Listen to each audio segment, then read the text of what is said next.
Seorang pria berusaha menarik kaca mobil Alphard yang tengah terparkir.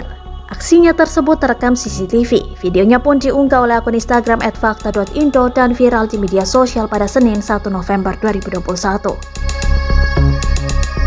Dalam video, si pria tersebut mengenakan kaos lengan pendek berwarna hitam.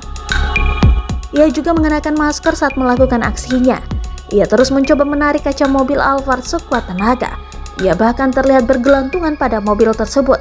Namun aksinya itu gagal dan ia langsung melarikan diri.